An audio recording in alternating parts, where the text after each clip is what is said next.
What's up, guys? You're listening to another episode of Selling on Amazon with Andy Isom. I'm here with a special friend of mine, longtime student, someone that I, networked with on social media. I feel like for a couple years now, right, Vaughn? Yeah. I'm here with Vaughn Veal. What's up, man? How you doing? I'm doing good. So guys, in today's episode, I just wanted to get Vaughn on because like I said, we were chatting a little bit before we started recording the episode. And this has been long overdue. Vaughn has been a student. He's gone through some of my programs, got his products up and launched on Amazon. So I think a lot of listeners, Vaughn, I get messages all the time. I get messages on Instagram all the time from people. And I think the hard thing for a lot of listeners and followers on social media is they're always seeing these like crazy, massive success stories, right? Like if you're on Instagram, I'm sure, Vaughn, you've probably seen this too on social media. You've probably seen ads in your feed of other people, and I'm not talking just Amazon, just other people on Instagram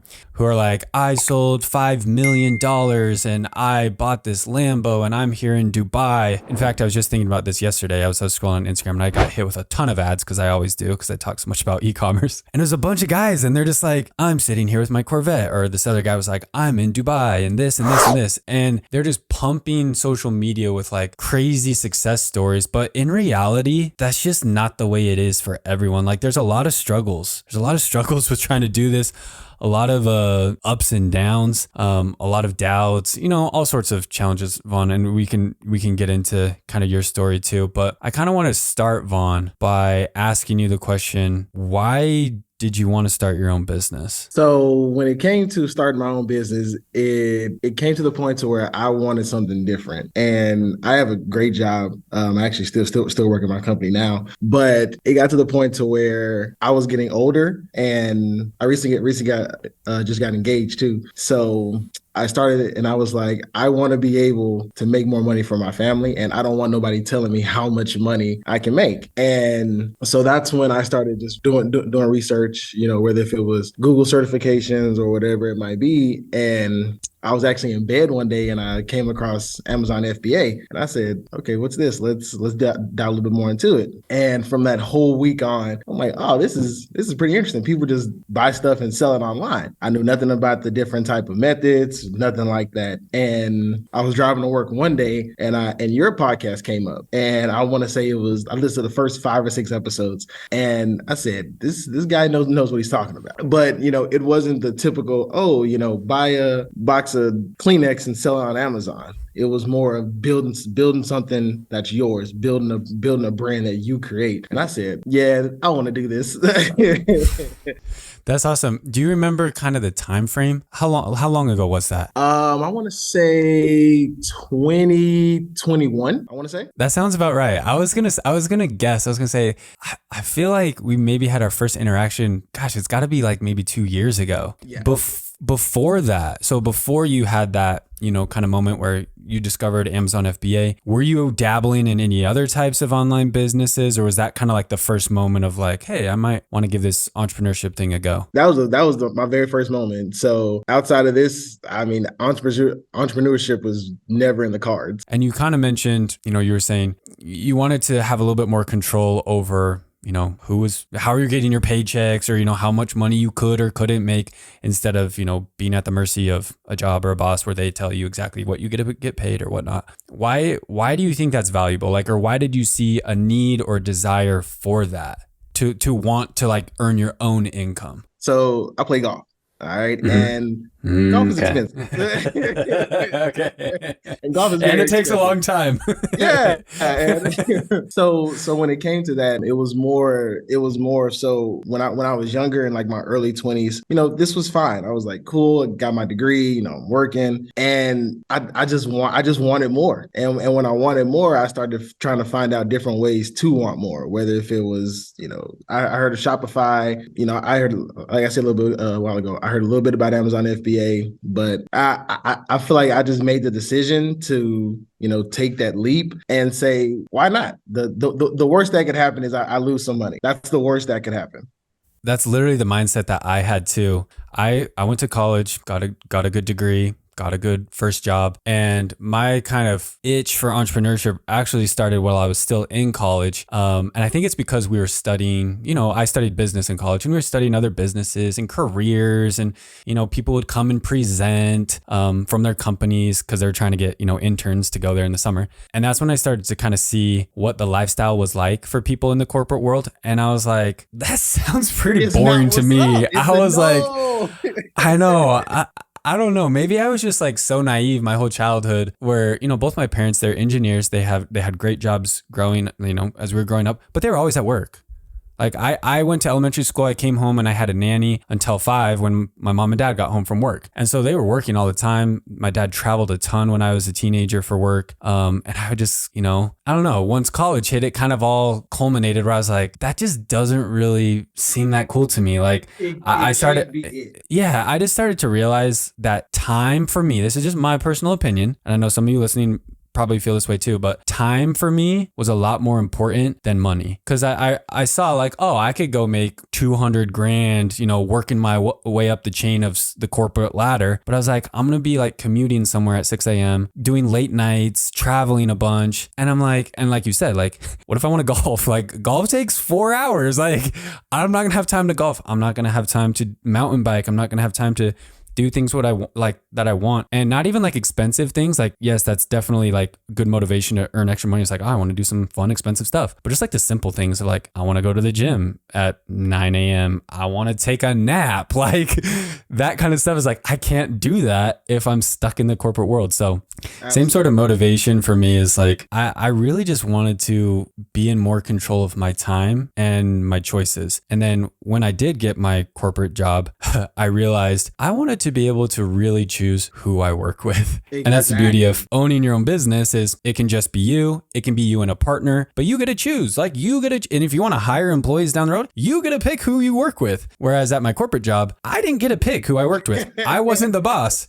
And so like, there were some coworkers that I had that were awesome, friends of mine, but there were some other coworkers who were like, I did not vibe. And I would, it was kind of annoying when they called me and whatnot. So I was like, oh, I do not like this life. And so then I just started really, really, working hard to try to free myself. And that kind of leads into the next topic I want to get into, Vaughn, is the timeline of success with online business. Because again, we were kind of mentioning how if you guys are on social media, you're going to see a ton of ads for people, flaunting their success and whatever. But a lot of times they're not going to tell you realistically how long it took them to get to that level. And if they did it honestly and ethically, first of all. But even then, if they did, they're not going to throw out an ad that says, hey, join my program, join my course or whatever, because I became a millionaire in 6 months. Like a lot of the people, at least if they were like me, it took them 6 years, 8 years of trial and error before they finally figured out what worked. And even then, when they found out what worked, like for us, when we found out that Amazon FBA was the way, it still took 2 years before we ever paid ourselves. Like it took 9 months to launch our product, took a year and a half before we ever gave ourselves a paycheck. And we're still, 4.5 years later, almost still learning, still figuring out how to, grow our business and keep, getting better and better. So for you, Vaughn, you started this journey back in 2021, right? When you kind of said hey, Amazon FBA, this is interesting. Take us through how the past 2 years, right, have kind of gone for you. What's that kind of look like for you? So, first off, go back to what you're saying. The Instagram ads, the Facebook ads, and, we get what they do. They want to bring people in. I fully understand. And I think a lot of people look at that the wrong way sometimes because they say, oh, well, no, this is a scam. Now, don't get me wrong. There are some people out there that, they're not going to name any names, but there's some stuff out there to where, it's a scam. And, and that kills that person's dream of even starting this.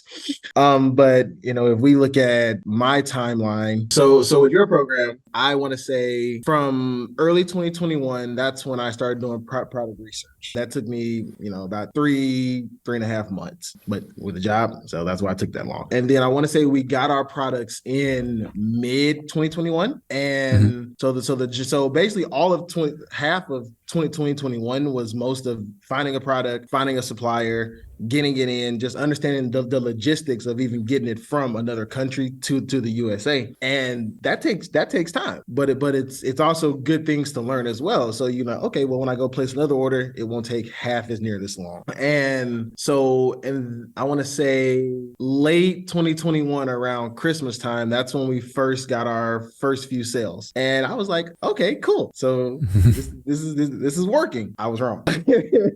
So that's when I started learning more about advertising in 2022. So we go on to 2022. Now I'm learning advertising, learning, ACOS, ROAS, different stuff like that, what numbers to look for. So now the first half of 2022, I'm Googling good advertising companies just to help me out with these things. So mid 2022, that's when I say we started understanding a flow of things and getting in a flow of understanding, okay, this is what we got to do. This is what we're looking for. And this Prime Day, this most recent Prime Day, that was our first time seeing the huge spike in sales that we saw because from 2021 to 2022, we only had two SKUs. Mm-hmm. And those two SKUs, they're performing, but once again, 2 SKUs isn't going to get you to $1 million. So I made the commitment. I said, you know what? I'm just going to drop 3-4 SKUs, and within a span of, I want to say 6 months from mid 2022 to the end, I dropped 3-4 different SKUs. And that's what led us to this most recent Prime Day where we just saw an increase in spike in sales, lower ACOS. And I said, all right, cool. Now we got an understanding of this. So now leading up to where we are now, we're making money, but I'm not even worried about taking that. I'm just worried about growth right now. And we're growing to the point to where it's like, all right, now you got the flow of these. Now you understand what you're doing. Now let's grow this puppy. And from there, it's all right, cool. So what do I do now? Now we got to find different products. Now we have to keep growing the brand, just basically everything you talk about. Mm-hmm. So that's the timeline for where we are here. Yeah. And it's been really cool to follow you guys in your journey and your timeline and, all the continued testing and improvements and things that you guys have done with your brand, because you can probably attest to this one. As someone who has been through my program, you've consumed content, trainings, videos, that kind of stuff. But at the end of the day, watching a training, watching a course or video and actually doing it, different things. Totally different things. Like the example I like to use sports as an example. I'm a big sports guy. I love playing sports, I love watching sports. The example I would give to you guys that are listening to this episode is like watching Steph Curry shoot free throws or 3-pointers, right? Steph Curry, one of the best shooters in the NBA or all time, really. Let's say Steph Curry, here's what's crazy. I think Steph Curry has a master class about basketball. So it's kind of funny that we're using this example, but it would be like watching Steph Curry shoot a basketball. You could watch him for hours. You could watch different angles. You could watch close up, like, okay. And Steph could even tell you, he could be like, okay, guys, to shoot 98% from the free throw line or 45% from 3, whatever his stats are, this is what I do. I stand at the line, I dribble, I chew on my mouth guard, I hold the ball like this. Like he could tell you in detail exactly what he does. And he could, you could watch slow motion of like how he flicks the wrist and everything. And he could tell you like, here's my routine. I shoot 25 3-pointers and then I go and do my half court. Like he could give you the full blueprint. He could show you in video everything that he does, but you could go to the basketball court, grab a basketball and absolutely suck, right? So it's one thing to consume content, whether it's in a course, on YouTube, on the internet, whatever it is. It's one thing to consume content, watch it, and then actually do it. Absolutely. And that's what I've really tried to kind of focus more lately on, just encouraging people to get out there and do and understand that it's not going to go perfect. You're not going to get up there like Steph Curry and make 9 out of 10 free throws every time. That's just not the way it is. Now, that being said, if you are someone who maybe you've never played basketball before, or maybe you just haven't played that much basketball, or maybe you've never, like you didn't play on your, little league team or your high school team, you've messed around in the backyard a little bit. Now, if that's like you, and we relate that to Amazon, maybe you've never done e-commerce, maybe you've never gone to school for business, like you don't really have as much experience, then yeah, watching Steph Curry shoot a basketball is going to help. Are you going to be a great shooter? No, you're not going to be a perfect shooter, But is it going to help? Absolutely. Because if you're up there like shooting like two hands and like, you know, you're like, I don't know what I'm doing. Then yeah, going and watching a video of Steph Curry say, hey, hold the ball like this, flick the wrist. You're gonna be like, okay, that's going to give you a good head start. You're still going to have to do it, right? So that's what I kind of love on about your journey is you are someone who consumed the content, right? Put your trust in the program, follow the strategies, but you also understand that like it's going to take time. There's going to be challenges.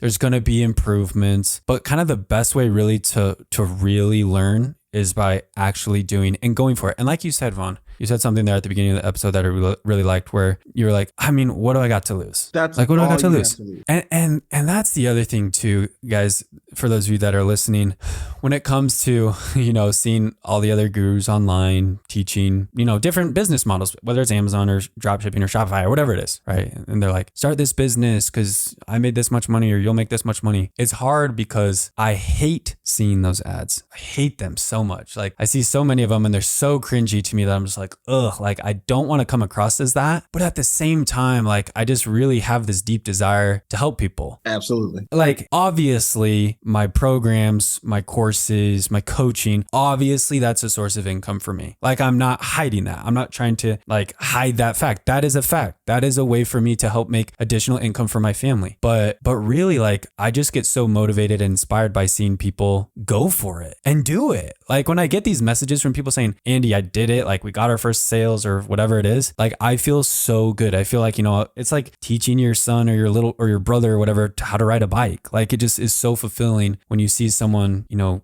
go for it and do it. So for me, it's like trying to find that balance of, you know, trying to motivate people and inspire people to go after it and give it a shot while at the same time trying not to sound like all these spammy people out there painting this picture that it's this, you know, incredible dream life when in reality it does take some work and some trial and error to get there. And I also think, what I've also noticed, different people who do sell on Amazon and other platforms, they try to stay motivated. And what I've realized is consistency will beat motivation. It will beat it every single day of the week. And when I made that change from, okay, you know, I got to stay motivated, I said, no, let's just stay consistent. So I just set a schedule on Sunday of how many hours I want to get done through this week. And I'm saying, all right, if I stay consistent, daily, I know I'm going to hit this weekly goal. And when I started to do that,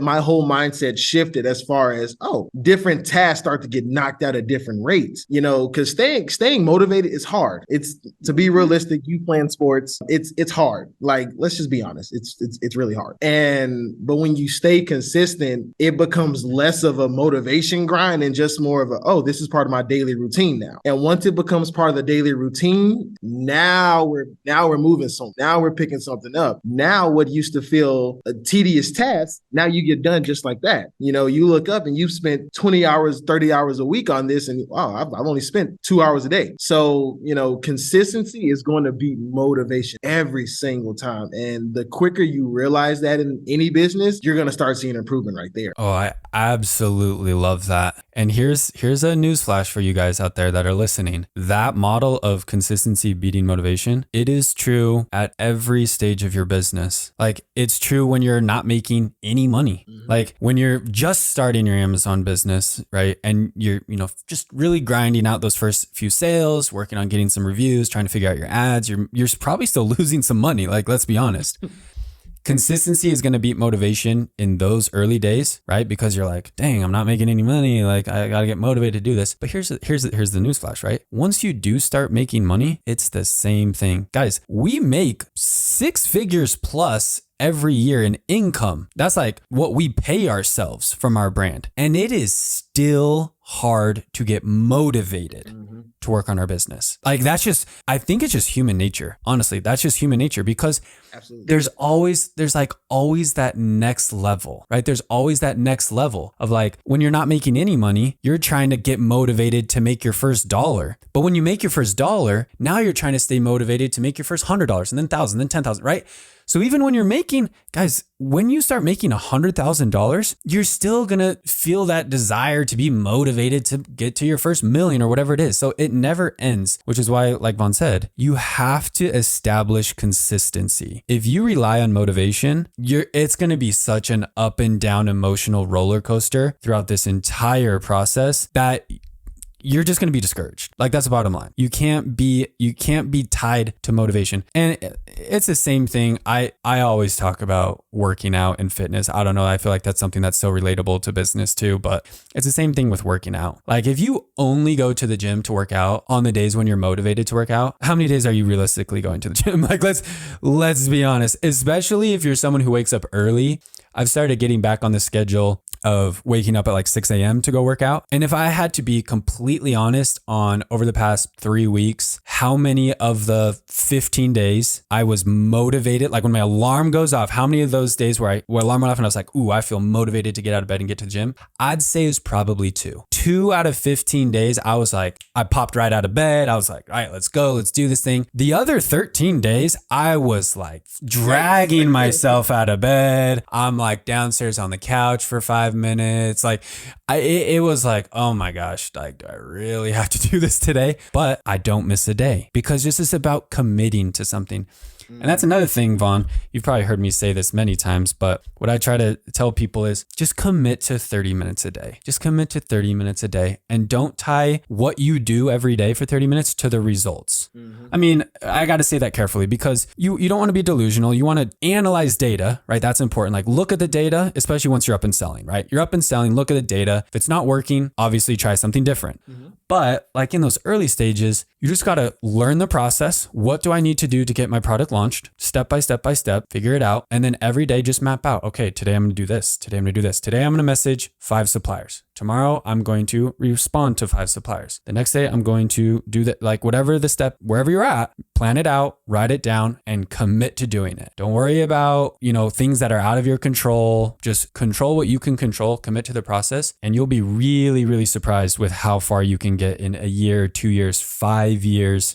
Everyone is in such a hurry that, this is like the cliche saying that you hear all the time where it's like people overestimate what they can accomplish in a year, but underestimate what they can accomplish in 10 years. Yeah. Because we're like in such a hurry to like, oh, it's not working. It's like, be patient, be consistent, and trust the process, and you'll get there. I was just going to say a lot of like guys that I follow that are a lot more successful than me, like, just in the online business space, they really hammer down on that concept of like the overnight success was 7 years in the making, like that whole concept. So that's something that I just try to remember with my own businesses and my own, endeavors is just commit, just be consistent, and you will get there. Like I saw Alex Hormozy, I saw one of his posts a few days ago that was like, gosh, I'm going to butcher it because I don't have it in front of me, but it was basically the concept of the only people who lose are the people who quit, sort of a thing. Like if you never quit, you never lose. You just have to be in the game long enough and you'll figure it out. And it's crazy. Like you can probably attest to this, Vaughn, but the longer you're in the game, the more mistakes you make, and the more mistakes you make, the more you learn from those mistakes and the better you get. Vaughn, from your journey, right, over the past 2 years or so, right, where you talked about getting your brand up and launched, and you talked about releasing some more SKUs and,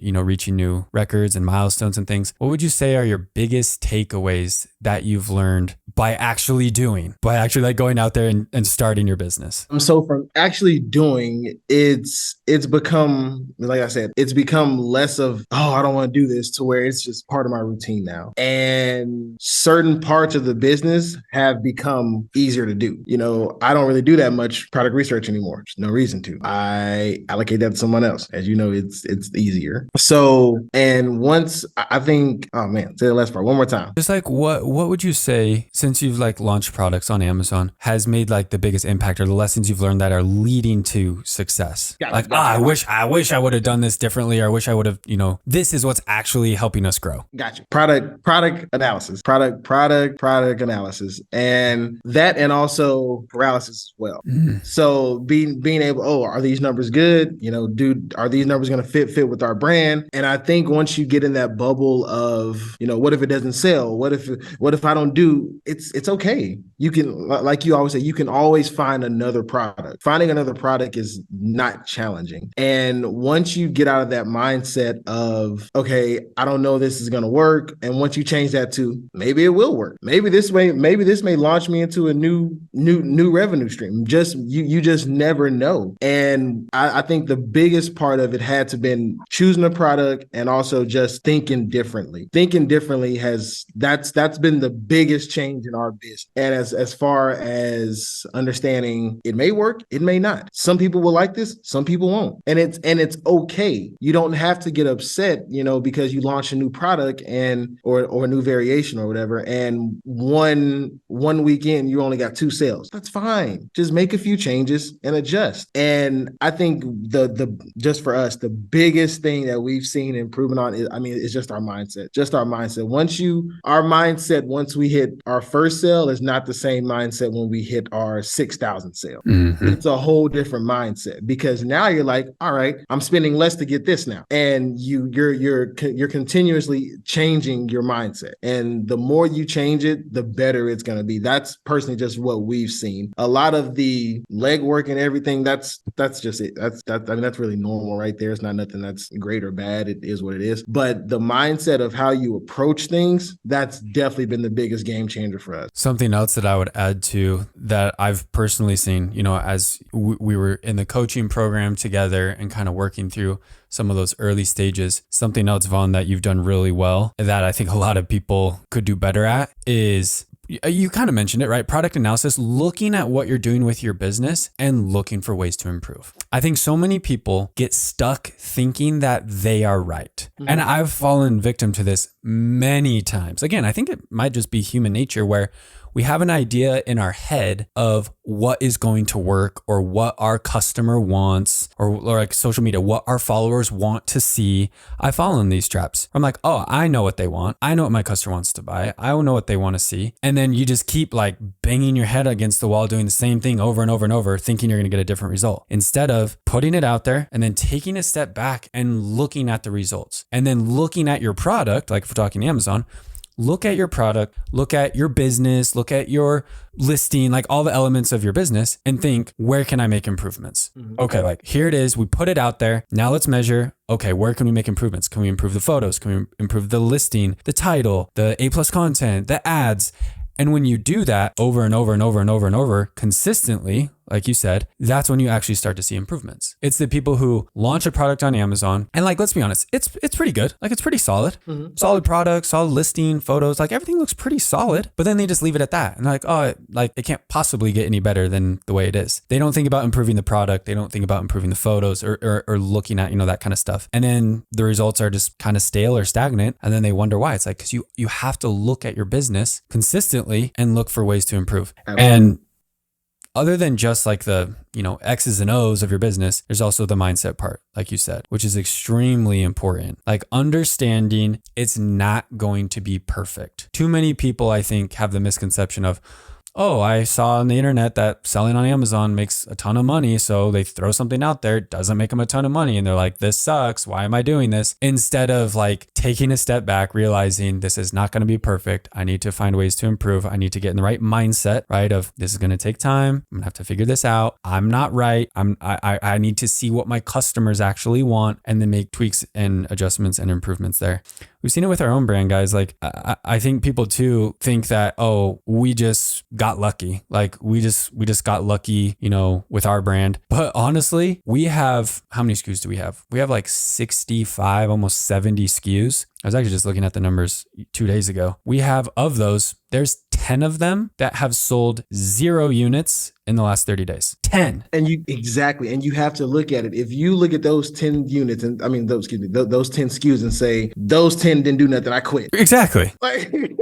Exactly. Like not every product, not every design is going to be a home run. The fact that we can sell $2 million a year of dog bandanas is because I sell 65 dog bandanas. Some of them sell really well. Some of them don't sell at all. In fact, so there's like 10 that have sold 0. There's another 10 that have sold like less than 5 units in 30 days. That's like a unit a week. And I'm running ads. Like I have ads turned on. Now, mind you, these ones that aren't that good, they don't perform that well. my bids are a lot lower, so I'm not losing money there, but it's just not what the customer wants. But again, the more designs, the more things we test and put out there, let's try a 4-pack, let's try a 2-pack, let's try a 3-pack, let's try a small, a medium, a large, an extra large, these designs, those designs. Like the more we've tested different things in our product, the more we've realized, oh, this works, this doesn't work so much. And so we've just gotten better and better. So that's what you got to remember too. I say this and I'll keep saying it until I stop doing a podcast. More marketing, more SKUs. If you want to learn what works and what doesn't, you have to get results. You don't know what designs people like if you have one design. If you have 10 designs, you're going to know a little bit better what designs people actually like. And if you're not getting any clicks, you're not getting any impressions, any sales, how do you know? You have no data to measure. So more marketing, more SKUs. If you focus on that, how can we market our product more? How can we keep releasing more SKUs? You will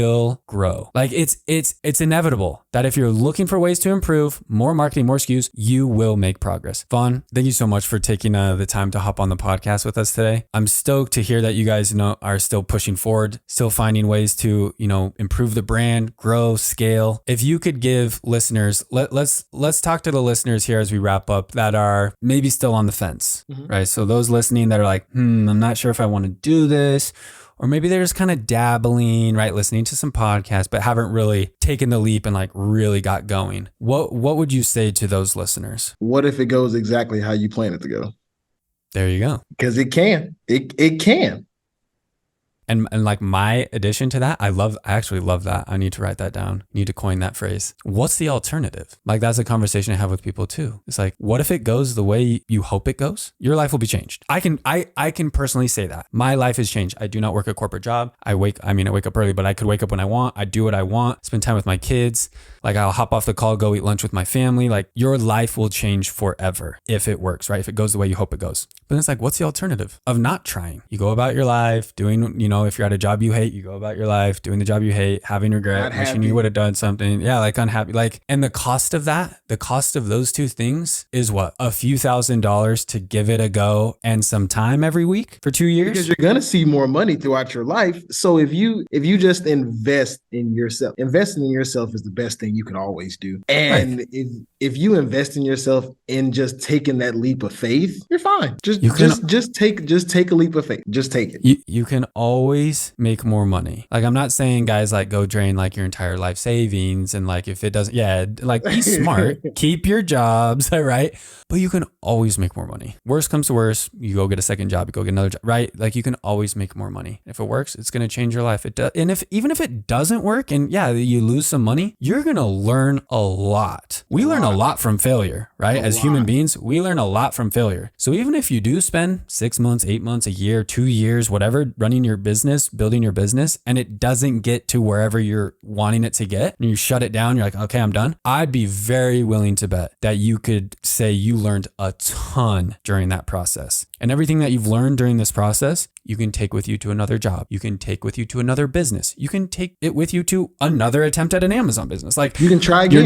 You're not going away empty-handed from this, guys. You're getting something of value, whether it's money because you won and you did it and you're successful, or you're getting education, knowledge, skills that you've acquired doing this. So when you look at it that way, I'm just like, why not? Like, why not give it a shot? Guys, thank you so much for listening to this episode of Selling on Amazon with Andy Isom. Vaughn, thanks again for jumping on the podcast with us. Best of luck to you guys again. We'll of course be in touch, but of course, wish you the best. I gotta talk to my boy. It's football season. I gotta talk to my boy. I know we gotta get the NFL chat back up on Instagram. But best of luck to you, your family. Congrats again on the engagement, and we'll talk again soon.